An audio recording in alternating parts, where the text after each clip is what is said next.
welcome back. Match number 3 going to be coming up shortly. So far, we've had 2 crazy 5-game nail-biter sets. You are not going to want to miss the third one coming up. I'm Nathan Zamora, joined by Kevin Hoppestad. Man, what is going on with these matches? We have been privileged today, man. Like, these sets have been a lot of fun. Going to Game 5 feels good once, let alone twice. And the decks being played, the decisions being made, we are having a really good time. And I think this next set is actually probably the biggest treat of them all for me personally. Yeah, I mean, we're headed over to the west at this point. We've been to the south, we've gone to the east, we've been all over the country. It seems like 2 countries, for that matter, at this point. Our next match coming up is going to be the University of British Columbia taking on the Academy of Art University. Something about regional pride just makes me smile. Yeah, and both of these teams doing really, really well so far. UBC actually sitting at a 12-2 record with their 4-0 match record. And the Art University here also doing okay. They're 12-5. Yeah, and that's something to really note today, too, is that the matches have just been exceptional. We're seeing the teams that have set themselves away from the rest of the pack at this point. All the teams that have been playing today have already guaranteed their spot in the finals. They're just fighting for seeding at this point. Right, so we're basically looking to see who's going to be at the top of the bracket and who's not in the upcoming regional playoffs. We're very, very close to that point. We've got another round of matches yet tomorrow to look forward to first. But in the meantime, I'm really excited to see what's going to go on here now between UBC and the Academy of Art. I am too. Let's go ahead and take a look at UBC a little bit closer. First and foremost, a couple players here that I recognize from these teams as well, and one of them has the liberty of beating me on ladder literally every single time we play, and of course he's on your favorite. Well, that's encouraging. I do think UBC may be the favorite here just statistically at this point. Yeah, definitely. I mean, just if you just look by the numbers, they have the slight edge. A 12-2 game record versus a 12-5 game record. And here you can see the lineups. This is exactly what I would bring to a tournament if I was playing. Yeah, I mean, Druid has not actually been a class that we've seen a lot of yet today, but we have watched an awful lot of Shaman and Warrior, and Mage one of those classes where because there's 2 super good archetypes depending on what you're targeting, you can actually hide a little bit of what you're doing and have some really, really awesome matchups available to you. So I'm interested to see what these 2 teams are actually going to self-ban given these lineups. Yeah, I'm really curious about that too. It is definitely a different one. Let's take a look at UBC a little bit more closely, and there's the man himself that literally always beats me. I haven't met him in real life, but now I know. It's Bolt, Force Dog, and King of Kimchi. I know I'm going to say this word wrong. I say it wrong literally every time. Please say it for me. Which, kinesiology? Yes, kinesiology. I always want to say kinesthesiology just when I look at it. Just that's what comes to my head. I don't know why. Like, it's like I'm dyslexic with only that word. Medicine and political science for these 3 guys. And medicine. That's an actually, interesting one. That's yeah. one I haven't seen in Tespa yet. Truthfully, I'm surprised that somebody in med school has the time. Is basically the that's biggest exactly surprise, what I'm right? thinking. Yeah. If you ever speak to Dart, he'll let you know. Full-time med student, and that's why he doesn't play much Hearthstone anymore. And wow, I mean, that's the place to play right there. Yeah, so UBC actually very well known. They do actually have a bit of an esports program. You see these guys wearing the t-shirts. They're clearly in the lab. This is an environment that they're going to have had lots of opportunities to work with other gamers. They're going to have had maybe even some sit-down time with coaches. I would imagine that there's probably even some sponsorship going on here. So this is definitely an environment where these guys have trained to excel. Yeah, I love to see it, and that's what Tespa is all about.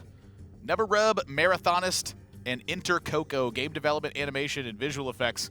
I have a feeling these guys have met as a result of their majors.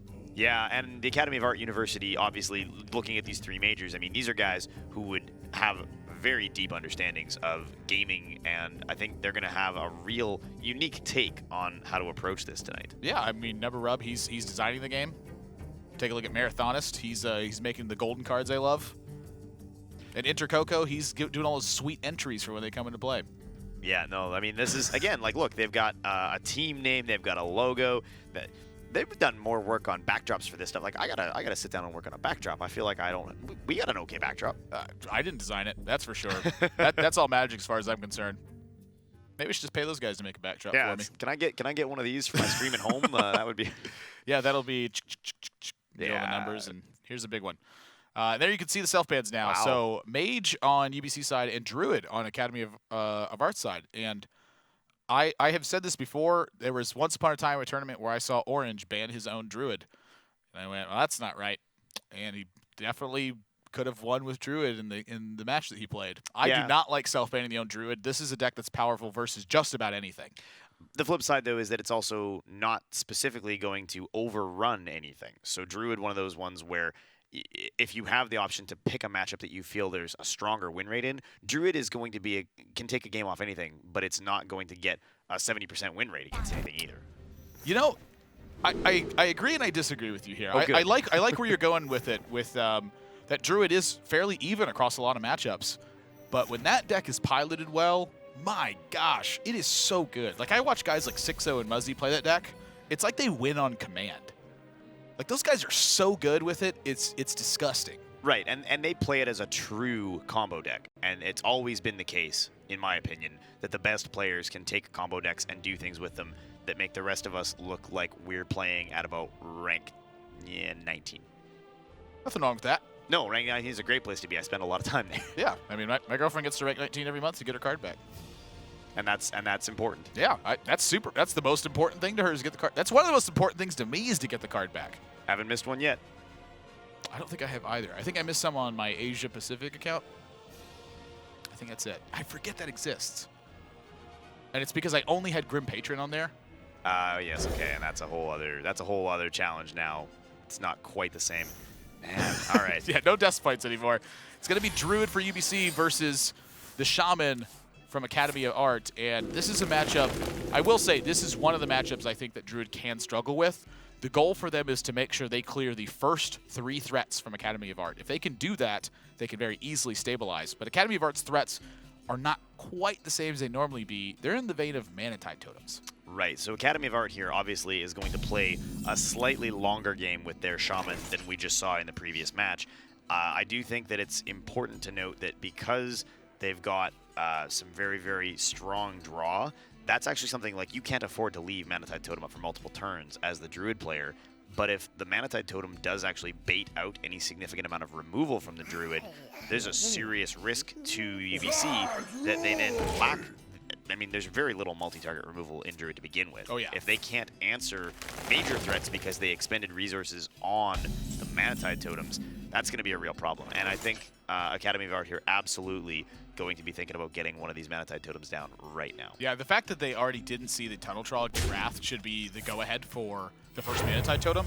Now UBC has 2 somewhat priority threats to deal with here. The Manatide Totem threatening the major card draw, and the Tunnel Trog threatening to eventually scale into major damage here. So UBC, their hand is very forced when this Manatide Totem hits the board, and that's a 1 for 0 for Academy of Art. They spent 3 mana, UBC spent mana, Academy of Art had an extra card.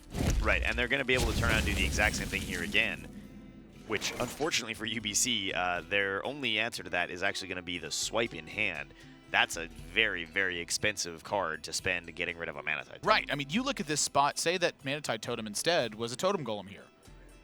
UBC could very easily delay the swipe and dig for cards with Nourish in that spot. They can't leave that Manatide Totem up, but what that's doing is forcing their hand. It's playing a disruption role, and that plays right into Academy of Art's hand, which is the Barnes to follow it up, and then suddenly that 1 health minion needs to be hero-powered, which could delay the Nourish by another turn afterwards. If it's a Thunderbluff Valiant, if it's a Ragnaros. Yeah, if they don't see the Wrath here, I mean, they're being forced off of curve, they're being forced to waste premium removal, they can't get the card draw started that they want to. And I mean, that Thaurissan cannot come down early.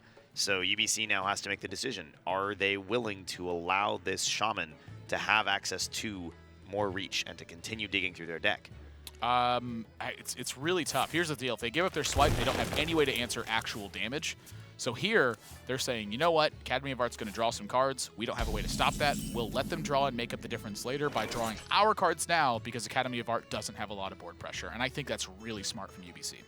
It's a tough call. If Academy of Art misreads this and plays Barnes, that is a very, very nice swipe target. And there is now a Wrath in hand. Swipe and Wrath will do a lot of work to clear this board up. If they decide to make a larger commitment like the thing from below, that's actually going to, again, be very difficult for anything that UBC has or could draw to answer. Conversely, from what we saw last match, where St. John's went with the thing from below early, I didn't like it in that spot because they were playing into a different set of cards. Here, I love it. Right, there's so little that does 5 damage in Druid, none of those cards see play. There's no Starfall, there's no Starfire. This is a target that basically asks, do you have Mulch in hand or not? Yeah, and now this Mana Tide is going to get 3 draws, and it's still there. This is bad news for UBC, and I think they've done this the way they needed to, but kind of the nature of Shaman is if you let them draw enough cards, their hands are going to be very strong. Right, and the Thaurissan, unfortunately, is dead to a variety of options here from Academy of Art.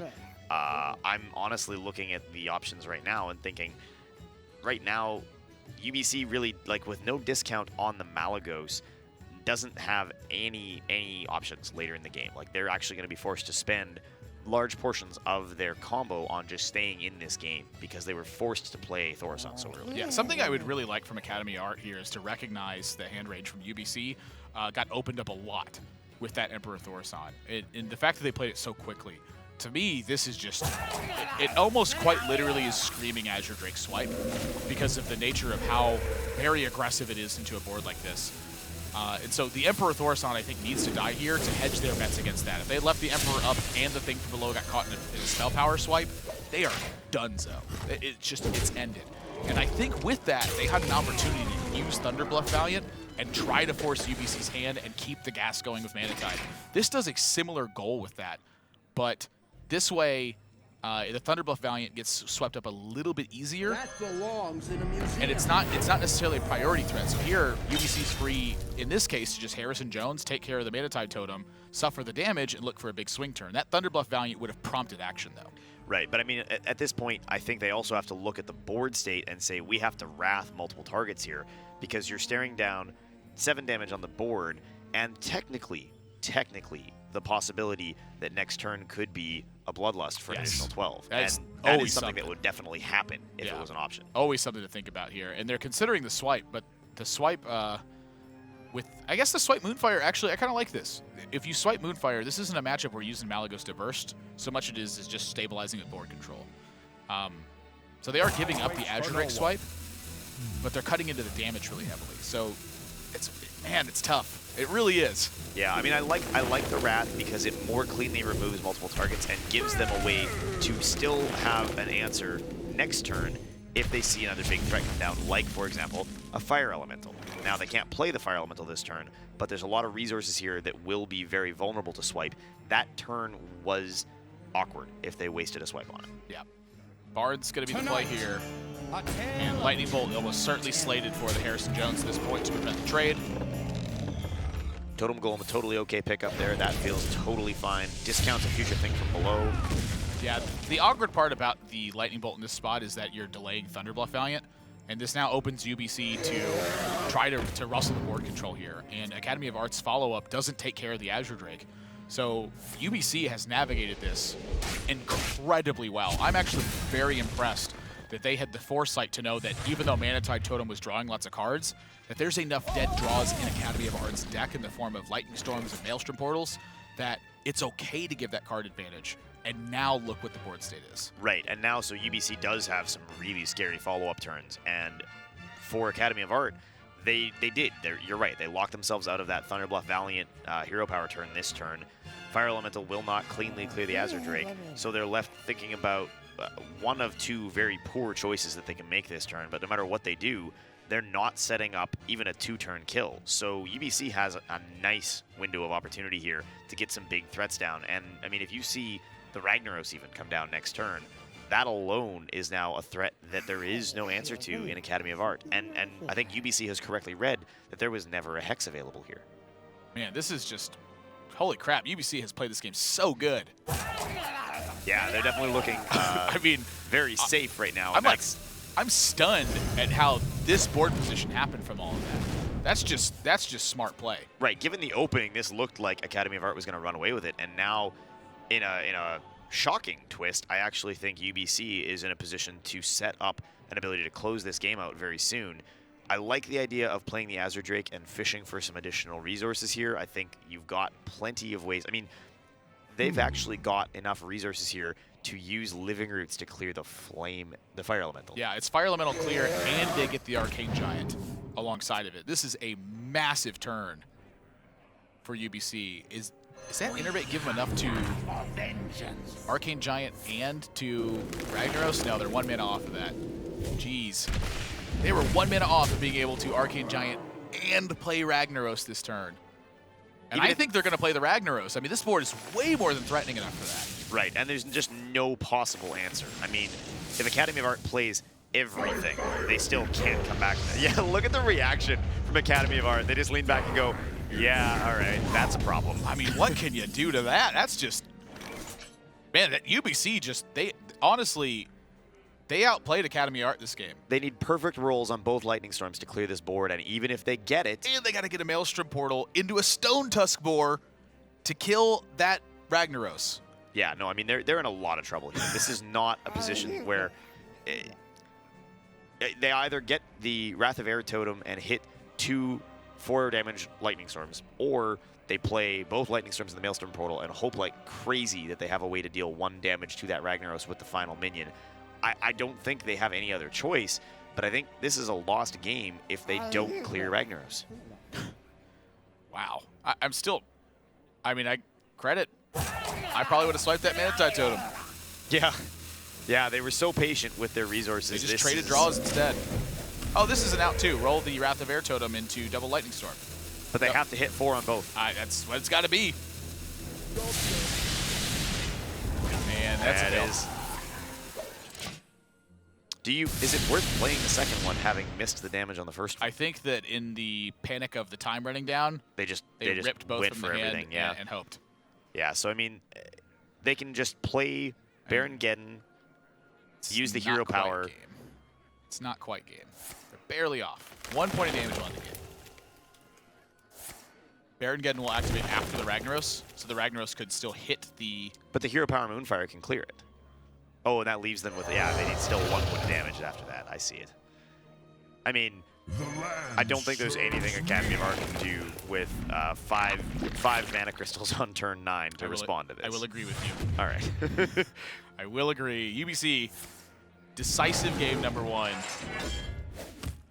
That was some incredible play. Bravo. The patience. This is why It's Bolt always beats me on ladder every single time he does stuff like this.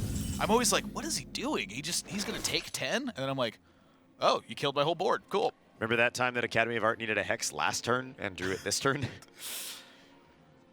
Oh, that's got to feel bad. Yeah, there's no out here. Rub it in, why don't you? Yeah.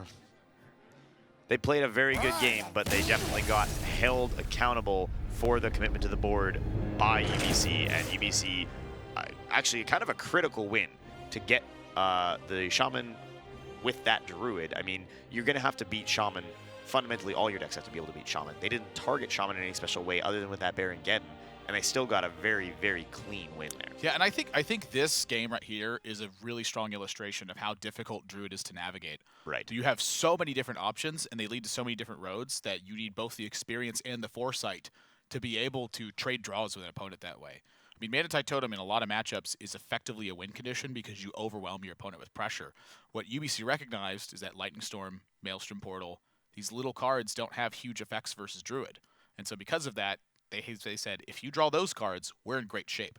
And that is exactly what happened. Right, so the fundamental for Druid is while they lack the multi-target removal to answer Shaman, if they don't get the correct things at the correct time, lacks the single target removal to answer the big threats from Druid. And that partially relies on the Druid being able to draw lots of cards so that they can continue to answer things. Right, and even though they did try and get that aggressive Nourish off early, which ended up paying out very, very well for them, you never saw the Manatide Totems actually pay off for Academy of Art. That's exactly right. So game number 2, UBC is going to be on Warrior and Academy of Art back on the Shaman for another game. And this is another matchup where Manatide Totem can certainly play some runaway with the game rolls. But after last game, not quite as convinced myself. No, I mean, I expect Academy of Art here to keep that Totem going because that's a really great early game card. But the rest of that stuff doesn't really solve your initial problems with Warrior. Yeah. Usable opening hand for Academy of Art, but there's a serious lack of removal in UBC's hand right now. Well, the early brawl is nice, even if they don't use it early, because it means they have the ability to, the first time they see something that's really critical, whether it's lucky draw on the Barns or a Feral Spirit that they have no other resources for, they're always going to know that by the time turn 5 or later rolls around, they have a critical card to be able to respond. The question now is that for Academy of Art, given that they've got some very high cost cards in their hand, are they prepared to basically just get the Totem Golem down and get chip damage from it and have no other actions until turn 3? It's a good question. And I think against Warrior oftentimes it's justified because of how poorly Fiery War Axe lines up against Totem Golem. Right, But yeah. it certainly comes with a cost. I mean, with Thing from Below in hand, you definitely want to use the hero power as many times as you can. And especially just against Warrior. Yeah, and just the way that this plays out and delays, it does mean that you're going to have some very, very awkward turn sequencing. Academy of Art hopefully gets something really, really nice off Barnes on turn 4, but, oh, Spirit Claw is such a nice pickup here. There's absolutely no reason not to equip that at this point in the game. Yeah, just anything to do. It doesn't do much right now, but what it does is represent 9 damage over the course of the game. It is a lot for 1 mana. Right, and it's the only way that they could do anything cleanly with that floating mana crystal after the Totem Golem. And now UBC, I mean, forced, unfortunately, to waste both of their slams on a single Totem Golem. That's a big cycle to not have available to them later in the game. Yeah, it's definitely something to note. They got a cycle from the first one. The second one, effectively a 1-for-1 answer. And they took 3 damage in the process. So if Academy of Art can find a way to continue to chip away at the life total here, that's really what they're looking for. Now, my question is Bloodlust teched into here? Because with 2 Mana Tide totems, it's kind of the opposite of what we saw from the other matches, where when you're running 2 of those, and you have Fire Elemental, and you have 2 Lightning Storms, what did you cut for those? Because 1 Lightning Storm is a very, very common choice in a lot of the Shaman builds right now. If you have the full package of everything, I think it's likely Lightning Storm isn't, that Bloodlust is not necessarily teched into the build. Right, which does actually represent a massive liability in their ability to close the game out against the Warrior. Yes, that is very key. And unfortunately, it was really nice for UBC to have that initial brawl available to them, but now they've got a very awkward hand here with both brawls, as well as their top end in Grom, which they have to treat as a win condition here. Against Shaman, there's no way that you play that and it doesn't get quickly hexed or removed, so there's no way to value it as removal in this matchup. Yeah, I think a lot of that comes down to context, too. Because I think one of the big win conditions that Warrior can have in this matchup is quite literally fatigue. It requires everything to pan out almost exactly how you need it to, though. That's really the hard part of that, is can you land brawls into Thunderbluff Valiant? Can you land brawls into multiple high-priority minions? Or are you brawling away Flame Tongue totems? Right. Now, this is a tough choice, because for UBC, I think Brawl is simply not efficient enough here. It's too early and it doesn't do enough for the game state. So they're going to probably end up having to play this Elise or cycle with the shield block, either of which really doesn't feel great. And the fact that Barnes hit Totem Golem does mean that that Thing from Below is almost assuredly coming down next turn. Yeah. I'm curious, how do you feel about the Acolyte there? I don't know that you want them both on the board on the outside chance that a Thalnos Lightning Storm is available this turn. Just because you do need draw. You've already given up one of your slams. All you would have left at that point would be the second shield block. You're just going to run out of ways to dig through the deck, and the Warrior does need to be able to find some reach later in the game to get stuff out to answer whatever's coming down from the Shaman. Yeah, I'm curious about it. I like the Elise. I mean, my heart is saying Elise. Me too. Yeah. But part of my heart is also saying Acolyte. I don't know. I mean, I feel good about this play, and right now I think Academy of Art is basically evaluating and saying, do we play into a brawl here? Do we give him more value from the brawl, or do we simply just continue to hero power, hold on to some key resources? You can easily use Barnes to take care of that Acolyte of Pain, push the little bit of chip damage, and just wait and see. And the brawl outcome can be mediocre at this point if it doesn't leave UBC with a lease up. Harrison Jones gets drawn. Harrison's a big pickup, although I don't know if... I mean, Harrison is great draw, but yeah, as soon as the Thing from Below comes down, that's absolutely the point at which you look at that brawl and say it's time. I don't know. Man, 2 draws from Harrison that's tough. I mean, the thing They're is... staring down 10, though. Right. I mean, I get it both ways. Yeah, the thing is that you're going to get draw from Harrison later because the second Spirit Clause is in there somewhere. If you need that draw, it's going to happen at some point. Harrison is not a dead card in this matchup. So UBC has to very much be looking at what is our likelihood of survival. I mean, they don't maybe know enough about this deck to know that it's unlikely there's a no Bloodlust in play. My gosh. And look, the thinking. Oh, that is Hashtag some, 6-0. that is some cheeky play. Holy Wow. moly, that is good. Brawl leaving up one of the totems would have been excellent. Brawl leaving up your own 3-5 is lights out. I do not know how Academy of Art is efficiently getting back into this game. I mean, they have a lot of gas still to go, but that first one from UBC has left them in a brilliant position. Well, and UBC now seeing Justicar off the top right after a lightning bolt gets wasted just to clear a single point of health. I mean, you know now that that Justicar is actually not only going to be good for defensive allocation, but it's also going to be a meaningful threat on the board. Yeah. Fire Elemental is about the only thing that changes that. And if I'm Academy of Art here, I am awfully tempted to simply Fire Elemental face. Yeah, just to have the big threat on the board. I mean, if the response to that is the Gore Howl, for example, you've gotten 9 damage. That's really good value. It's tough to say. Now, I actually don't mind the Lightning Storm in this spot either, because Lightning Storm and Maelstrom Portal are incredibly weak in this matchup, and being able to effectively turn them into a 4-4 threat here by getting the Azure Drake to attack instead of trading it into the Harrison, or just attacking face and letting the Harrison dictate the trades, I think is actually pretty clever here. See, and I actually think that if I was going to do it here, I might have played Thalnos in the Lightning Storm just to guarantee the clear, and that way you end up with better threats on the board. From this position, you've left Harrison up. Rolling into the Taunt Totem does mean that you protected some of those minions.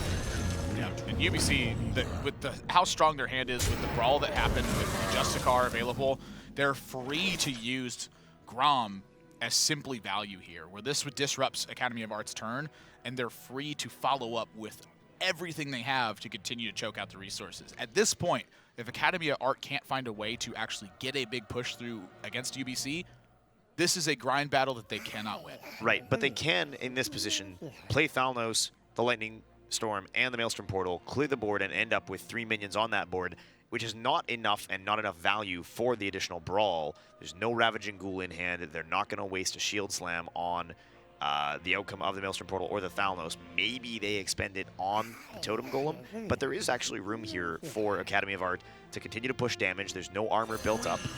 Yeah, and so that's exactly what's going to happen here. Academy of Art is going to say, we need to take these minions off the board. We need to develop as much damage as possible. And this is not a board that is going to be worth using Brawl on. It's simply not. So now UBC with the decision, do they begin mounting the armor with Justicar? And with Shield Slam in hand, I think the answer is yes. Absolutely. Justicar, tank up, Shield Slam that Totem Golem. Good luck, Academy of Art. Right, and like you said earlier now, thankfully, Fire Elemental, a very clean answer to Justicar. It's about the only thing they can do that's actually a good play here. But they've got to be so cognizant of that second Brawl. If they overplay into Brawl a second time, it doesn't even matter what the Brawl outcome is the second time. Now, the thing about that is I think that's the one situation where they might be able to really get a handle on the game. I actually would like to see the thing from below here to test for Brawl, because if they draw Thunderbluff Valiant, that is not getting answered by Brawl all of a sudden. That's true. I mean, Thunderbluff Valiant post both Brawls is probably the best possible outcome. And they have the Feral Spirit to reload. So at the very minimum, their next turn is Azure Drake Feral Spirit, and if they play the thing from below, there's a 50% chance to leave a 5+ power minion on board. Right, It's an interesting spot. Yeah, it's a tough position because, again, I don't think UBC knows there's no Bloodlust here. So if they don't know that and there's 4 minions on the board, they have to evaluate the risk. And the risk is, if we do not remove 4 minions, 12 additional damage is so much we can't afford not to react to it. Keeper of the Grove is a weak one. Is that the worst possible outcome there? The worst one is the Faceless, I can't remember the name of this card. It's a 1/1 taunt that copies the power and toughness of or power and health of a minion. Faceless Shambler. Faceless Shambler, yeah. Oh, and double Feral Spirit. It's also like Midnight Drake, just like a 1/4. Yeah, no, so there's a couple of ways it could be really bad, but I mean, it's probably the highest variance cataloged portal. Yeah, and that's unfortunately not a great position to be in now for UBC, because if this Flame Tongue comes down here, I legitimately think they are now back to a position where they have to brawl. They got all that additional armor back before they got into range for the Revenge to be valuable. there's a lot of spell damage here if there's any reach whatsoever. I mean, it's certainly not common anymore, but imagine if there were like a Lava Burst on this deck, right? That kind of reach is something that UBC in this position, I think, absolutely has to be playing around. It's going to be the Execute certainly changing the game plan here. Revenge, pick up the extra card. Execute, answer the left side of the board, and Baron Geddon picked up to clear this up next turn. Baron Geddon, a super big pickup there, and there's no reasonable reason for Academy of Art to believe that Baron Geddon is coming down next turn. I also think that Academy of Art could really interpret that as not having a brawl. And this is kind of one of those situations I'm talking about where they played one threat at a time against a deck where they need a big board presence in order to close. Druid threats are so high that you can afford to play one at a time. The Shaman threats are just low enough that the Warrior can answer them one by one and keep their big boards. Academy of Art had prompted the brawl with that thing from below. They probably would have been in a stronger position against this game, and now they're playing right into it. Right now, and unfortunately, the Healing Stream Totem does take the Flame Tongue Totem out of range of Baron Geddon, but with all of these 3 health minions on the board, this is Brawl Central. Yeah, There's Academy of never Art a time where you don't read brawl this here. as no brawl as well. But I can't blame them. UBC certainly could have brawled there, and instead they left up damage. And I think Academy of Art thought UBC would not do that. And every possible surviving minion from this brawl is simply dead to that bash, and that means that UBC adds an additional 7 armor this turn. That is just some incredible playing. Yeah, they've got a really, really strong position here. Academy of Art, if there is no Bloodlust in this deck, I don't believe they have a viable win condition left. Well, they've seen Execute, they've seen Shield Slam, they've seen Brawls. That Ragnaros is the perfect draw.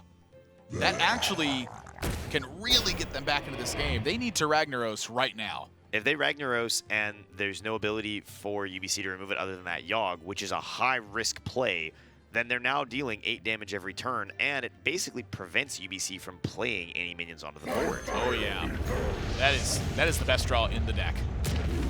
And UBC's a big insect. It's going to take a long time for that to play out, but oh my goodness.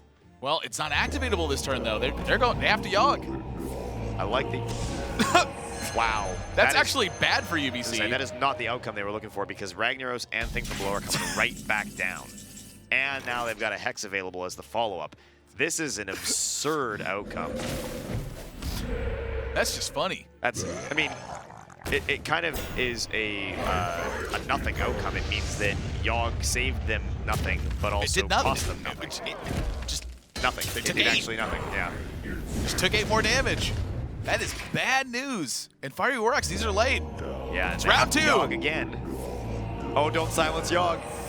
Why not silence Yogg? That's exactly what I wanted, Kevin. Yeah, take that, you Wrath of Air Totem. Don't Shock Yogg. Flame Strike is pretty good here. Cleave does nothing. Uh-oh. Head Crack is fine. Oh no. Oh no. Huffer gets Huffer. rolled. The last spell, that'll take out that Ragnaros. And now Well, that I mean, is a proper facial expression for this moment. yeah, the thinking Rexar face is pretty telling. And now, unfortunately, I mean, if you're Academy of Art, like, that was your one big out that you had left. 16 damage is a lot to chip through, and you do not have a lot of ways to deal with that. I think they still have to Hex Yogg. I don't think they can leave it alive. I just don't know how to get pressure through. Hex and then the Feral Spirit. Yeah, I mean, the Feral Spirit, the only way that they can actually develop a board, so that's kind of a situation that, knowing that there's not an activated Revenge and no Brawls in play, it's really all they've got. Oh my. Ravaging Ghoul and Baron Geddon, pretty good. In that order as well, not the Baron Geddon Ravaging Ghoul order. I saw them think about that, and it was like, guys, no, stop. It's nice to see them pick that up, because it means they got exactly the answer they needed. And again, Academy of Art now kind of looking at this going, well, best case scenario here, they're able to Wrath of Air, and the Lightning Storm and the Spirit Claws will clear Geddon. It's not happening today, and I'll tell you what, even without that Ravaging Ghoul draw, I think UBC still had very close to the game in the bag with Core Hell and Tank Up.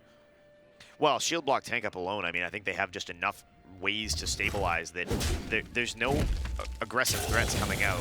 Maybe eventually the Thunderbluff Valiant represents a threat, but they're getting pressured themselves. And now the Baron doesn't even need to attack the Manatide Totem. Yeah. 9 plus 7, 16 damage. UBC's 1 damage off lethal this turn. Yeah, I mean, I don't even think they need to worry about it. I think they can afford to just kind of sit back and take their time here, use the tank up.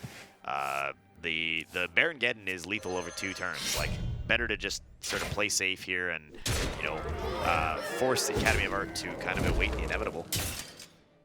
That's exactly what they'll do. UBC is a couple of fortunate moments for them so far, but I'll tell you what, they've been getting the job done. They've been playing incredibly well. Yeah, their play here has been enormously dominant, and they just did exactly what they needed to do with this deck, which was exhaust the resources available to Academy of Art. Slowly but surely, they just made it into a game where Academy of Art did not have any way to close it out against them. Would have been nice to see that Thunderbluff Valiant, but alas. Yeah, and at this point, it's not going to matter. That's the damage developed for UBC at this point actually represents lethal. They've got lethal with Gorehowl alone next turn. They don't even need. Sometimes Manatide Totem is the right answer. Today, Manatide Totem is the Keep them wrong early answer. game. Keep them early game. Yeah. That's when you want it. Force removal with Manatides, follow up with threats. They pitched right. away a Manatide Totem. That's true, they did. It's true, they did. And hey, better late than never, I guess. But no, game 2 gonna go here to UBC. How late? They're not even going to show the... Oh, they're going to kill with the bash. Okay. I was like, they're not even going to show the Gorehowl? What? This takes 2 turns. And now they go, oh. 3 damage space. UBC, these guys are playing good. This is some incredible Hearthstone right now. Like, they are playing these games, and they are playing exactly their outs. This is dominant play. And they're playing at a blistering pace. Yeah. I mean, these guys, it reminds me of Jason Joe from opening week of BlizzCon, where he was playing against Cydonia, and Cydonia made a play where Jason Joe knew he had every tool left to dismantle the game. And we're talking, it's a control warrior matchup. It's minimum 10 turns off at ending. Jason Joe is like stressed the whole time thinking, and eventually sees the play, and he literally just slumps to the chair and starts clicking. He just knows.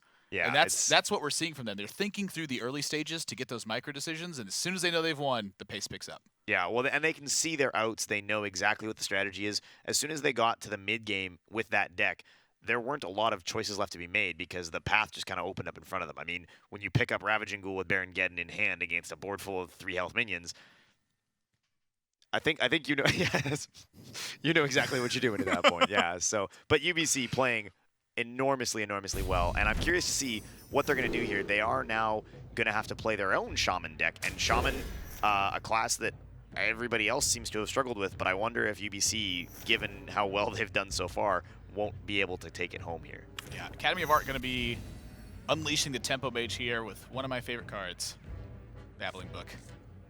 He'd like you to cast a spell. Just look at that guy. Oh, we're casting all right. I'll cast a spell. But first, Academy of Art, he's got to cast a spell. Yeah, this is going to be a very interesting matchup because, as always, right, Tempo Mage just has the ability to run away with the game. And Frost Nova, as the pickup off Babbling Book, is a pretty incredible pickup. That's the sort of card that can really just stop a Shaman player in their tracks because Shaman's damage is entirely board development. Yeah, and that's something that I think Academy of Art is going to look for later on, is to find a spot where they can initiate almost like a pseudo race, and then when UBC, if they don't have any board clear for it, instead they oftentimes will commit to that race because they have extra damage in hand. Academy of Art can maybe offset that. It's kind of a tough use, but the other use for it is just protecting board states where your opponent has combat superiority, leading into a Flame Strike turn by freezing your opponent's board. You know, can look desperate if there's just a lot of damage. Freezing your opponent's turn just leading into a Firelands portal can do a lot of work. It's just one of those cards that's not very strong, but in the right situation can win the game. Well, and the nice thing here is that it represents a unique utility opportunity for Academy of Art because they're going to have lots of removal. Like they started with all the removal they need to answer whatever comes down here from the early game Shaman.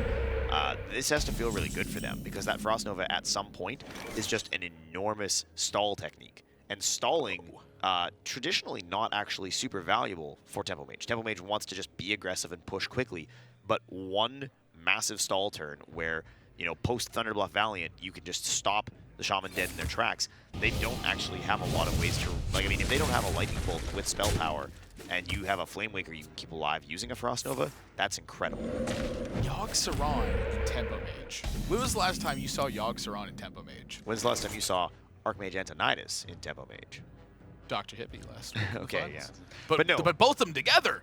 Yeah, I mean, this is a package where, I mean, these guys are prepared to play the long game. And against Shaman, that can actually be very important because it means that you can continue to answer all of the threats that are being developed over a long period of time. Yeah, traditionally, the way this matchup works is that's exactly what the Mage is trying to do, is just dismantle the Shaman's threats so that UBC can't get footing, and they can never really put together a strong assault as a result of that. Academy of Art's hand is shaping up to do that very, very well. And the fact that UBC has taken this very slow and played this Totem Golem right into an Azure Drake turn is super important. Because normally this is just Azure Drake go for Academy of Art. Now suddenly they have to think about this 3-4. Right. Now, the other thing, though, to keep in mind is Academy of Art is probably actually going to want to develop the Azure Drakes early because UBC may not be aware or may just misread the design of this deck and say, what other Hex targets are we worried about other than Azure Drake and Flame Waker? There's not traditionally a lot of board development that merits a Hex. UBC's got both of them in hand, and they may say, you know what, this is a great opportunity to get really good value and start to push damage. But if they blow through those Hexes and they're out of really good removal before Antonidas, let alone Yogg Saron, they could actually back themselves into a corner where they can't answer the most important threats in this deck. Now they are almost certain it's Tempo Mage from the Babbling Book. But when it's been hero power,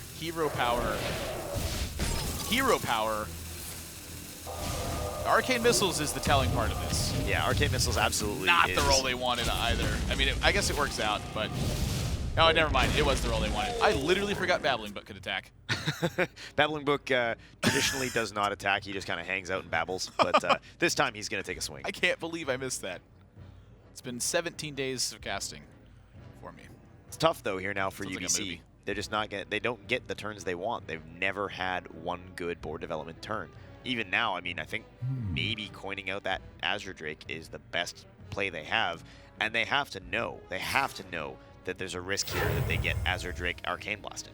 That belongs Harrison in a vulnerable to museum. exactly the same thing. Yeah, Harrison is effectively the same card, but it's a lot weaker overall, so just choosing to use that instead. And Azure Drake Arcane Blast is exactly what it is. Yeah, and a Kabbalist Tome gets drawn as well. That would explain a lot of the slow build from this. Kabbalist Tome is a card that I'm personally not a huge fan of because of how slow it is. But I'll tell you what, the folks who play this, they just play it and they trust it. Well, and then the style of Tempo Mage that Academy of Art is playing here, you have to think, like, Sorcerer's Apprentice, Kabbalist's Tome, get a whole bunch of new and different ways to be able to answer what your opponent is doing.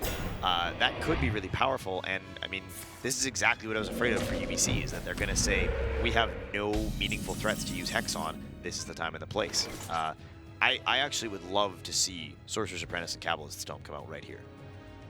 I'm telling you, the folks who play this card, they just play it and they trust it. Yeah, I mean, the value here is twofold. One, it's a whole bunch of new utility opportunities to use either as synergy with Sorcerer's Apprentice or Flame Waker or Antonidas, but it's also a whole bunch of additional spells to queue up a really big Yogg Saron. And if Academy of Art ever gets to a place where they fall behind, Yogg has the potential to be a lot of swing. There's more variance ever since they changed the calculation if the Yogg gets silenced or destroyed, but it's still a very, very powerful swing technique. And sometimes, if Tempo Mage has exhausted all of those resources, it's the right way to get back in the game. I wonder if you ever save the Sorcerer's Apprentice for when you're going to play Archmage. It's tough because I think they've already used too many of their one-mana spells for that to be really viable. I like this because... Well, I like this, though, because they throw out the second Drake and basically ask the question, where is that second Hex? If we see the second Hex at any point in the near future, then they can go absolutely to town with Antonidas. I mean, Antonidas Frost Nova is their turn 10 play, and they're sitting here setting it up. Yeah, UBC has been playing this game awfully defensively and awfully slow. And I think a large portion of their read right now is that Academy of Art has a ton of burn in hand. Not that they have Yogg-Saron, Archmage Antonidas, Kabbalist Tome in hand. And when they see any of these cards, it's going to be one of those uh-oh moments, like, we didn't do it. Imagine if they did have big burn here. I mean, Azure Drake double Fireball would be 4 damage off of lethal. Right, exactly. And that's why UBC has been playing so defensively. That's why they hex the first Azure Drake. It's why here they're using Maelstrom Portal simply to clear out low-priority threats. It's just because they need to get anything going. I really like, actually, the timing here on this Kabbalist's Tome. Doesn't telegraph a whole ton. Frostbolt, a very clean piece of removal for the Azure Drake. They pull some really key stuff here, too. I mean, Cone of Cold, super, super good here as a possible way to answer the first time that there's a decent development. Like, if next turn we see Thunderbluff Valiant into Totem Golem into Hero Power, that's a perfect way to just say none of those things get to do anything this turn. Yeah. This is a hard game for UBC at this point. I'm actually curious if they even get out of the situation. It's just so much is here from Academy of Art. The normal quickness you see from Shaman just wasn't there this game. No, I mean, they've had a hand that has been primed to do a lot of board removing, and Tempo Mage just simply not the deck where that's an issue. Academy of Art able to, cycle really aggressively, play a lot of cards here.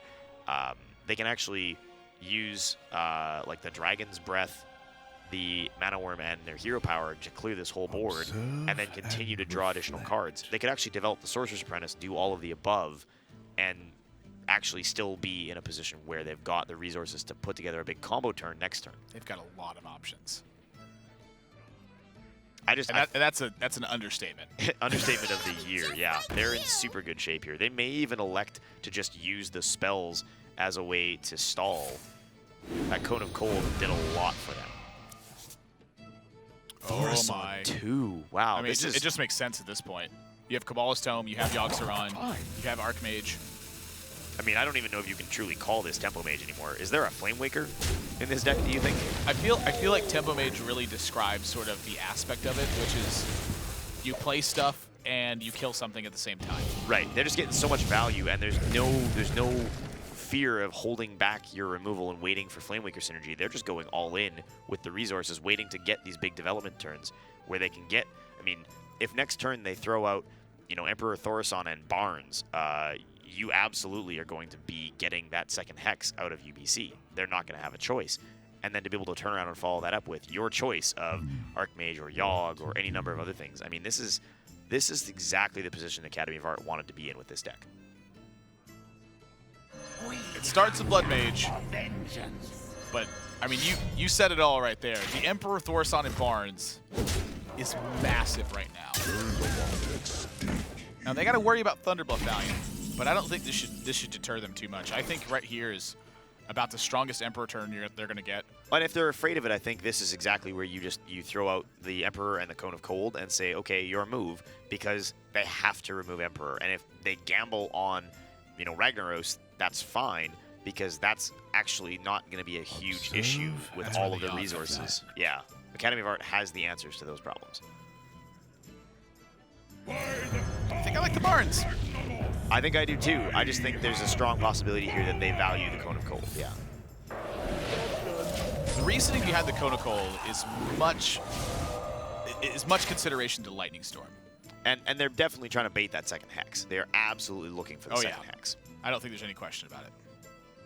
Now, with 2 Lightning Bolts, technically UBC can develop their board with the Tunnel Trog, hold back the second Hex, and get the second Thunderbluff Valiant down. And I would hazard a guess that they're not super scared of playing around a Flame Strike at this point. I don't know. I mean, those two, the Yogg and the Archmage, from UBC's perspective, have been there forever. That's true. I mean, it's been sitting in the hand forever, and they also there really saw... hasn't been a strong Flame Strike turn either. Well, they also saw the Frost Nova technically come off the Babbling Book at the start of the game and never get played. If that was a 2 or 3 mana spell, I think they'd expect to have seen it already, so... Yeah, I'm not sure they can ever read on that right now. And I think you're right. I think the Hex is coming here. I mean, they have to remove Thaurissan. They cannot leave it up. Wow. They go the double Lightning Bolt route. They really are valuing that Hex. So they must have a read at this point on Yogg-Saron. I mean, that is...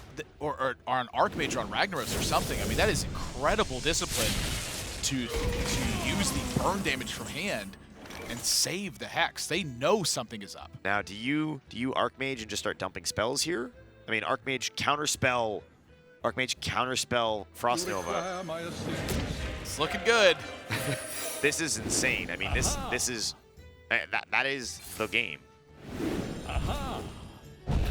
There's no way to attack. You are absolutely requiring that Ragnaros hit Antonidas, and you're still dead in 2 turns. And in this spot, is UBC willing to Gable on the Ragnaros? That could very easily be Mirror Entity. It could very easily be Spellbender. Effigy. Oh, it could be Effigy. Yeah, But I it mean, could very easily be Spellbender. It could very easily be Counterspell. They don't really have a way to check for this other than with the Spirit Claws. The Spirit Claws would check for Ice Barrier. If they see it's Ice Barrier, then they're open. Otherwise, this is a guessing game for them. I mean, I think this is probably correct because they lose worse to the Ragnaros Mirror Entity than they do to not getting the counterspell. But yeah, I mean, they've conceded. We know that's where that's going. So Academy of Art gonna claw back in, and we are gonna get a game 4 here between these two. That was a dominant game 3 from Academy of Art. There's been very little close game so far. It has been blowout, blowout, blowout in the 3 games that we've seen, and Academy of Art finally puts theirs on the board. That Mage deck looks like it dismantles Shaman. It's exactly what Mage is trying to do. Kill, threats in order, get lots of card advantage. Right, and they played to a Yogg. They played to a place where they're looking for a control game because Shaman doesn't actually run away with games in the early game. And I think a lot of people just forget that they don't die to Shaman on turn 6 like they do to a perfect draw from a Tempo Mage. They die to Shaman as they develop a board that cannot be reacted to, right? They die to Thunderbluff Valiant. They die to the slow burn. And that Mage deck is never dying to a slow burn deck. It certainly doesn't look that way. And now with Shaman and Warrior left, the Shaman, of course, is always the big kicker. I imagine if they're targeting Shaman with this build, that there's got to be some sort of tech in this Shaman build that's meant to fight specifically against the Mirror. And that's where cards like Harrison Jones and Kobold Geomancer actually fit in really well. Because one of the major goals in that matchup is just to get a big spell damage turn and sweep your opponent's board. Yeah, now if I'm Academy of Art in this position, though, I'm going to play my Warrior. Because the Warrior deck likely has a ton of anti-Shaman tech. I mean, they didn't self-ban it, which tells me that's likely a deck that has a Baron Geddon in it. And well, I take it back. Sort of. Sort of. I will tell you what, we have seen a lot of this take place at the World Championship. This was seeming one of the favorite Warrior decks that players are bringing, and it's because of its potential to dominate the game once it gets late. If Shaman cannot put the Cthulhu Warrior player under a ton of pressure, it is difficult to find the reach to kill the game. Right. I mean, Cthulhu Warrior is the type of deck where if you survive to turn 10, you have something in hand that will absolutely upend the game against your opponent. If Academy of Art can get, Bran into Shield Bearer, Bran into Twin Emperors, Cthulhu himself, and then a discounted Shield Slam to kill it before it gets hexed to activate a Doomcaller. Like, there's all of these possible combinations. You can also draw hands like these. Yeah, okay. I was all excited, and now, I mean, neither of these teams actually have good opening hands. Academy of Art, just no early development, but UBC, no early threats and no coin. They're going to be sitting and waiting until turn 3 to do anything of consequence in this game. I honestly think the one potentially backbreaking thing, though, is if that Mana Tide comes down and Academy of Art has to hero power. If that happens, UBC gets a ton of information about the hand, where they can very easily conclude that Brawl is a very likely possibility. They can very easily conclude that there's heavy threats in Academy of Art's hand, that there's Execute, that style of range. And when that's the case, they are free to force plays from Academy of Art and then follow up with them. So the next couple of draws for Academy of Art are paramount. Right. I mean, Academy of Art really needs to see, anything. They need to play a card before turn 5. They can't just sit in hero power all the way up. They need to play a card before turn 5. Especially in the Cthulhu build, because you're relying on getting Cthulhu buffed to 10 power so that you can unlock Twin Emperors, so that you can unlock Ancient Shield Bearer. And traditionally, you will see like a single Beckoner of Evil, 2 Cthulhu's Chosen. Sometimes you even see a Twilight Elder in Warrior to get all of the necessary activations early on, because it's more critical to Warrior than most to have those activations for Ancient Shield Bearer. Yeah, and you saw them think forever on turn 1. They're trying to feign a coin into something. And they happen to draw Fiery War Axe, which is like the perfect one to draw.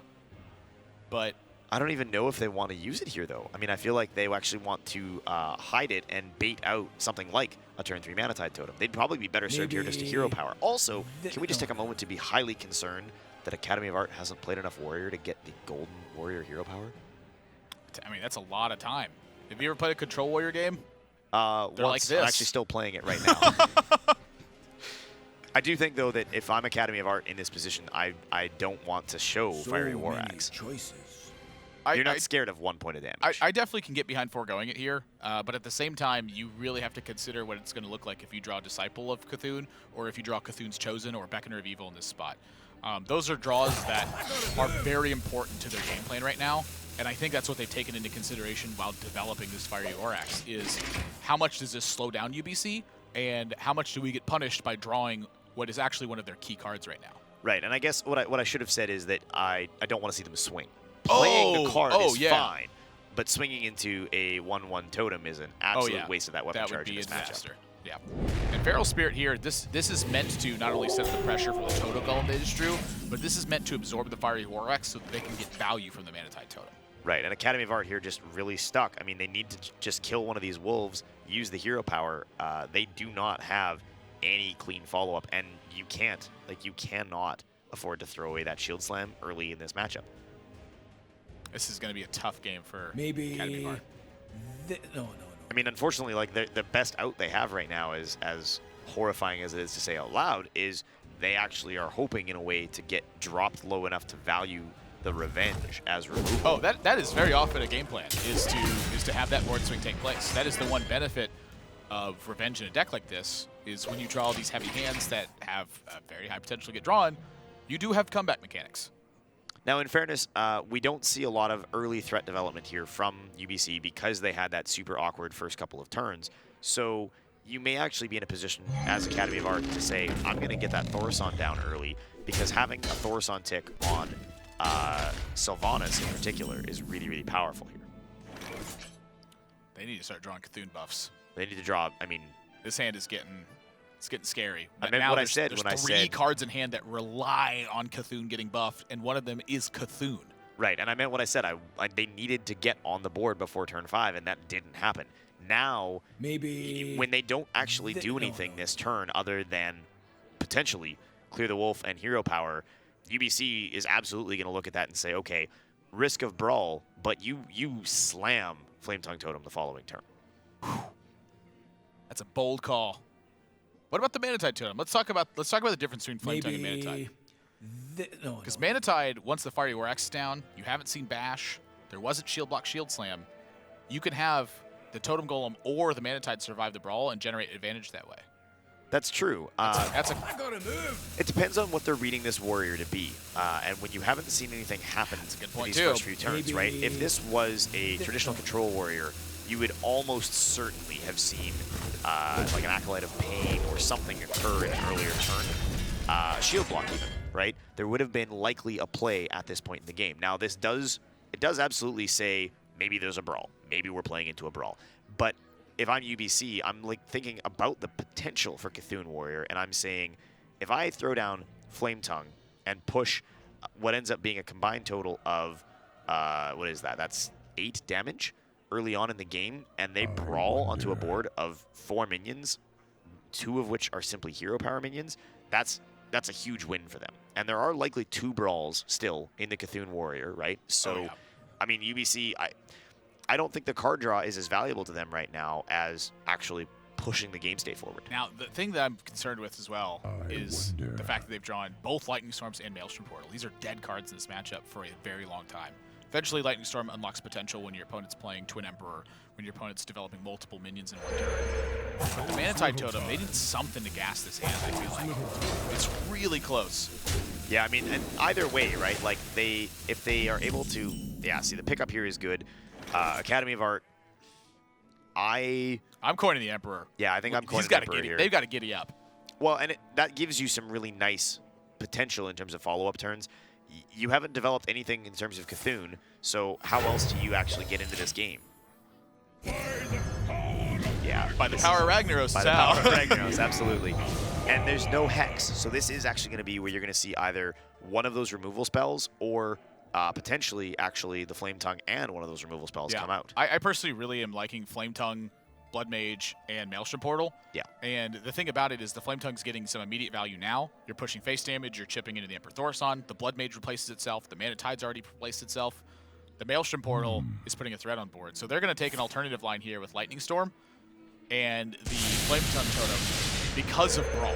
That is exactly what they're thinking about when they make this play. It gets them a very similar result. And the Overload is not a concern to them because they have Azure Drake rolling into a 7-mana turn where they're overloaded for 2. So but this UBC is going even the next level. With right, it. but this is a really key turn now because Disciple of Cthulhu is actually going to give them the necessary resource to clear the Flame Tongue Totem. And that's just enough of a significant development that Revenge, Disciple of Cthulhu, and maybe just a hero power, right, gives them some way to sort of start the stall up a little bit, and then in the following turn, they can actually Beckoner of Evil and throw down Twin Emperors with the activation. They're so close to Revenge being active, too, and that's a big deal. I'm actually curious if there's a way that they can take a little bit more damage to get that Revenge active. Choices. I don't think they can afford the risk. I mean, you're looking right now at taking minimum 7 damage. You know there's a 5-mana turn coming up. You're dead to Bloodlust. Lightning Bolt has a high potential. Just Lightning Bolt, Spirit Claws have high potential. Yeah, Academy of Art says they need to hedge their bets against this. Yeah, and you absolutely are way more concerned here about the damage income than the card draw. Oh yeah, and that's and not only that, but that's also setting them up to activate their future Revenge in this turn. Now the thing about that is that's a dangerous thing for Academy of Art because the Shaman potential to find Burst, they don't have a ton of it, but when they find it, it's super important. The thing about it is Academy of Art's hand is so strong that if they get past the next few turns, they're probably just going to make up that advantage over the course of just a combat in Sylvanas and Cthulhu. The one thing I did take away there, though, is I am surprised that Academy of Art floated that point of mana rather than hero powering, because their follow-up turn here, regardless, depending on board state, is one of Twin Emperors or Ancient Shieldbearer, so they traded away the armor from the hero power for getting the board presence from the Beckoner, and I think that might have been an error. I think they probably would have been better served to get the extra little bit of survivability because they've got a clean curve turn coming up either way. And they can even use, if they use the Shield Bearer, right, if they decide the Shield Bearer is the safest play, that also activates a Shield Slam on one key target. It's an interesting point to make. I wonder if, yeah, my thought is they're thinking about the second Revenge being active.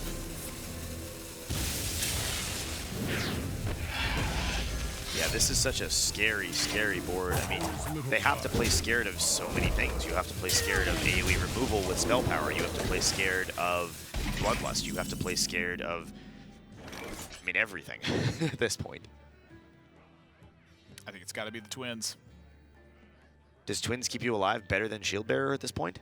Well, the thing I'm looking at is not only staying alive, but also starting to cut into the board with combat and using the Ancient Shieldbearer for a swing. Because a swing is something they're eventually going to need. And the threats on board right now, they eventually get swept up in combat.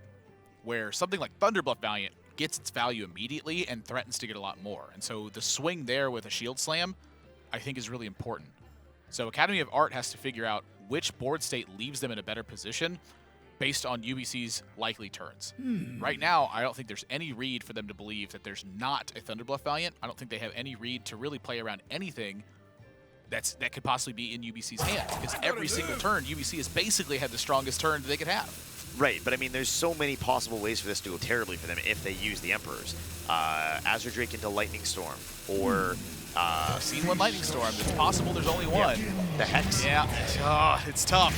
Academy of Art is just in tough turns, and it all pans out to that early draw where they just had nothing to do for so long, and their hand is just so heavy, and now the punish.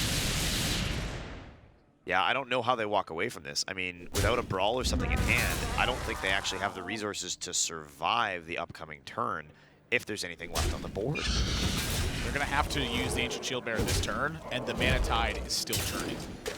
Right, yeah, this UBC is just continuing to draw so many threats. There's no question about the Ancient Shieldbearer at this point. Do you... Yeah, I think they have to use the Execute here, too. They're absolutely up against a wall here. That's a very, very expensive turn, and now even with the Cthulhu follow-up, I mean, they're scared. They are very scared of the next several turns because there's so many ways for Shaman to simply flood that board, turn that into a whole bunch more damage. And for UBC here, I'm actually a little bit surprised they're choosing to clear off this Ancient Shield Bearer, because to me, this looks like a perfect turn to go wide on the board position. Your opponent has a 6-6 in play. Are they going to brawl away their own 6-6? But this spot doesn't play into brawl, but I don't know if this applies enough pressure. Right, and the Cthulhu is still quite little, and you absolutely are not safe to play Cthulhu having seen no hexes. So they're going to shield block here and try to dig up more additional options. But if you shield block and throw down Sylvanas, you're basically asking the question, do you have hex? And maybe you're dead at that point. No. If they can hex away Sylvanas, you're in a lot of trouble. For UBC, that's one of the reasons I think that pushing is really strong, is that when you don't apply enough pressure, it's very easy for Academy of Art to make these kinds of setup plays. Right, and they've had so many cards drawn for them with this Manatide Totem that they're just absolutely, there's nothing for them to play around. They are very safe right now. Frankly, I think they can afford to simply kill Sylvanas, use one of a dozen ways that they can get rid of that Manatide Totem off the other side of the board, and just begin the direct assault by adding threats to the board, because... You play weak stuff before to try to have the Manatide not get stolen? I think it's exactly what they're doing. That's what it looks like. Either that, or they're simply going to go all in here, throw down the Totem Golem, the Tunnel Trog, or sorry, the thing from below, and just push. Because if they get all of this stuff on the board, unless it's a brawl, they win. Sylvanas, to me, smells like brawl. It absolutely does. It telegraphs brawl in a big way. I think they're definitely trading. I think they are. I wonder. Yeah, so there's the trade. Does end up getting the Manatide Totem. Well, they have to Lightning Bolt it now. Yeah, say goodbye to the Lightning Bolt. Which is fine. I mean, they're really not. I don't think they're in a place where Lightning Bolt is a part of their game-ending package.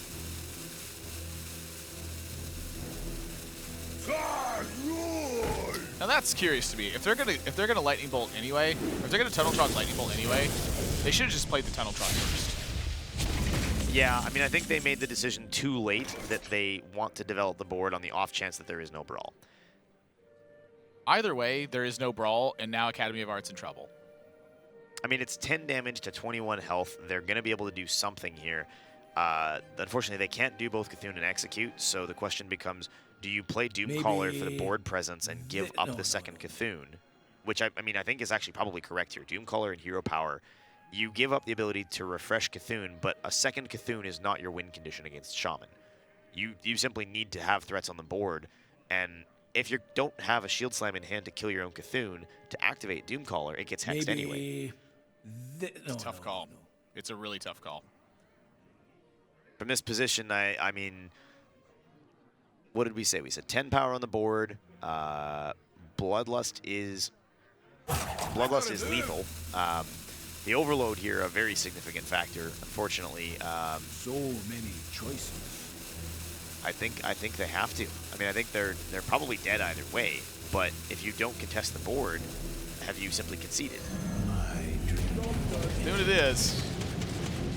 Oh no. Goodness. That is super weak.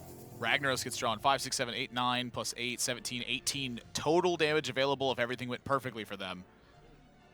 Missing that, having that 1 point of overload is actually huge because they would be able to have a 50-50 for lethal this turn if they weren't overloaded. Now, is it better to play Ragnaros or to simply put down the Totem Golem and the Flame Tongue Totem and push damage, knowing full well that if they played Cthulhu, there's absolutely no brawl in play here. They could be 100% confident there's no brawl. And I think when they're that confident, it means Ragnaros. And they're probably trading in this Tunnel Trogs. That way, on the chance that the Ragnaros hits Cthulhu, it's actually just dead at that point. So they get to protect the thing from below that way as well. So one of two things is happening. Either Shield Slam is no longer a card that Academy of Art has to shred armor, to shred the Ragnaros, or the Cthulhu dies.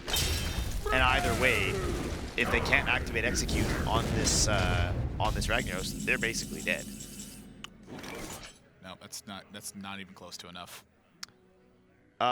They can get out of range of some perceived outs, but it is going to boil down to whether or not Academy of Art can draw something to swing the board back, because it's snowballing right now. Right. I mean, if they execute the thing from below, they can clear So Ragnaros with many Cthulhu, choices. play Justicar, and get 1 tank up. That puts them at 9 with only 2 damage left on the board. But it becomes very easy for, I mean, even just the Totem Golem and the Flame Tongue pushes that to 5. And at that point, you have no removal in hand, and you're on a very, very short clock where every single point of damage is basically asking the question, do you have a new way to survive, or is this lethal? If they don't clear Ragnaros, they're dead either way. So they are absolutely going to have to execute the thing from below, kill the Ragnaros, and then the only natural play left after that is Justicar, because it's the only way that you survive. And if you are UBC in this position, I don't think you care about this Justicar at all. I think you push as much damage as possible.